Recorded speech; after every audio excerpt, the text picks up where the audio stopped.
Hi there, it's Dina. Thanks for joining me. Hopefully you just read my article in the newsletter, and this is just a little video to show you a couple of exercises actually to accompany the article. I spoke a bit about the posterior chain and its relationship to, the, of course, the anterior chain and bringing yourself to the best balance as possible, and the importance of strengthening the posterior chain um, for for everybody, for everyday life, for a really healthy back, spine, our joints. It's all connected. And anybody who knows me knows that I say that all the time. It's all connected. So anyway, I'm just going to show you a couple of stretches to do. Everybody's getting ready. The weather is getting nicer and we're getting ready to go out back outside, taking walks, playing tennis, pickleball, golf. These movements and stretches I'm going to show you right now are very important, as I said, for everybody and anybody, but especially for those of you getting ready to start to play your sports again. And yeah, so that's that. I'm just going to share them with you. So number one is always about posture. So trying to make sure that you stand nice and tall and finding your alignment in center. But most of us stand forward of center. I'm going to be doing some videos on this in the future, but right now, just trying to find that place where you're centered in your body and trying to find a neutral pelvis and encouraging the rest of your spine to neutralize as well. So we want to make sure that we're not forward of center, we're not hanging into ourselves, we want to feel centered over our feet, feeling that you're aligning as best as you can your earlobes over your shoulders, over your hips, over your knees, over your ankles. Here's the side view. Here's the front view. I have a zipper on, which probably wasn't the best idea for the video because once seam centered, it might be a little crooked. Anyway, finding your best stance about hip width apart with your feet.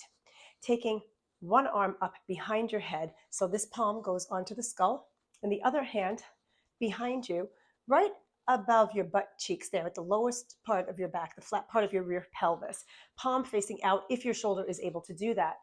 And we're going to think about just pressing the skull into the hand into the skull, and the bottom hand into your pelvis, the back of your pelvis here. So we're going to think about pressing the front body into the back body, bringing that top elbow back and the bottom elbow forward, getting a nice stretch in the anterior and posterior of both shoulders, finding the lift of your body, drawing your abdominal energies in, breathing in through the nose and out through the mouth. And then we're going to switch that. And remember, we're pressing each hand gently into the body part that it is touching and pressing the body back into the hands. And you'll hold for a few breaths, maybe a count of 5 to 10. And then you'll make it dynamic, meaning you'll switch and then you'll switch, pressing gently, switch and switch. Keep lifting your abdominal energies in and up. Remember, the bottom elbow presses forward, the top elbow presses back. So they're pressing oppositionally each time you move, maintaining the center in your body. When you finish a few of those, you're going to roll out your shoulders and shake your body out. And then we're going to go into some classical standing Pilates movements. So the first one I want to give you is, again, you have a choice to stand in the parallel position I was talking about before, or in what we call a Pilates stance position, where you have a little external rotation of your thigh bone, your heels are together, and the balls of your feet are apart, probably about a fist's width if you would take your fist right between the balls of your feet. This encourages this external rotation, energy of the thighs, and a zipping up at the back of your upper inner thighs, and it encourages the glutes to engage without a grippy positioning. So finding the Pilates stance or the hip width apart position. Either way, you're going to find your nice center in neutral.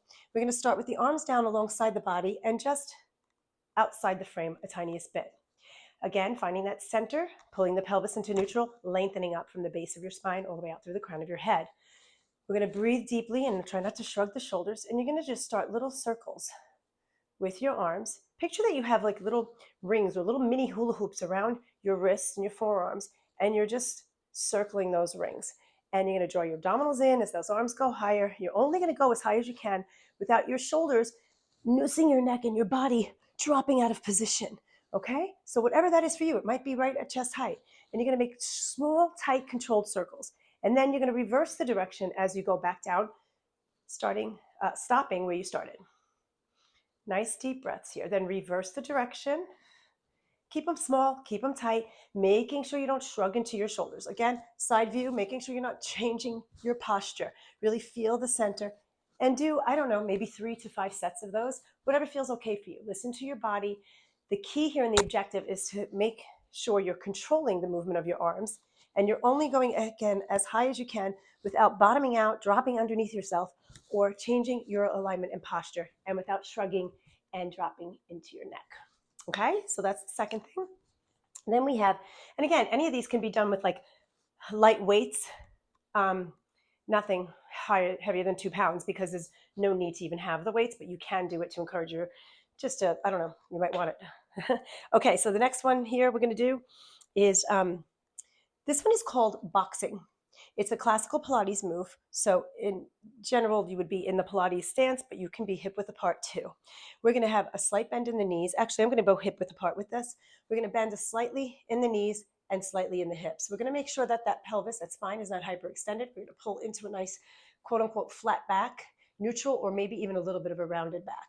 The abdominal energy is drawing in and up, in toward the spine and up toward the sternum. And then we're going to bring a little bit more hip flexion into it so that the shoulders are just above the hips. Here, we're going to take one arm forward with the palm facing down and the other arm back with the palm facing up. Once again, keeping the rib cage connection, drawing the abdominals in toward the spine, trying to stop the arms where they're about parallel to the floor. And then we're going to bend both elbows in, and then we switch. Drawing the abdominal energies in to protect and support the lower back. If you have weights in your hands, of course you're holding, otherwise you can spread your fingers and your hands nice and wide. Trying to feel that you're having kind of the same height with both arms. And again, trying not to shrug your shoulders. When you finish a few of those, anywhere from 5 to 8 repetitions, come up to stand carefully. I'm going to give you one more. This one is really great because there's quite a few I want to give you, but I'll do a second part to this. So I'm going to give you this one, and it's another classical Pilates move called lunges. So here, I'm going to give you one version of it.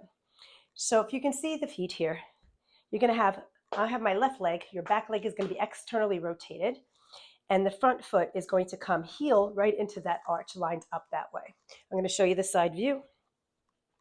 So I'm going to stand up and find my nice Pilates posture here, drawing my abdominals in, my pelvis into that neutral. Here, we're going to take a nice step forward with the front foot, okay? And the front leg is externally rotated as well. We step forward. We're lunging into the front leg. We're hinging at the hip, trying to make sure we don't have this hyperextension again, that same pelvic alignment. And we're going to reach the arms out in front of us. Once we're there, we're going to take the arms down and up. You can do that once or a few times. And then we're going to push off the front leg, balancing on the back leg, coming back to where we started, arms down. Inhale, prepare. Exhale. Lunge, keep the knee over the front foot, not past it. We'll take the arms down and up, find the breath that works best for you, and back to center. We switch sides, of course.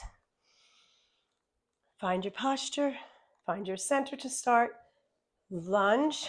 Don't drop your chest low. You're not bringing your chest down. You're going from hip flexion, maintaining the neutral pelvis, neutral spine. So we have knee flexion, hip flexion, and of course, ankle flexion. And then we step back into that position. Down, up, back to start.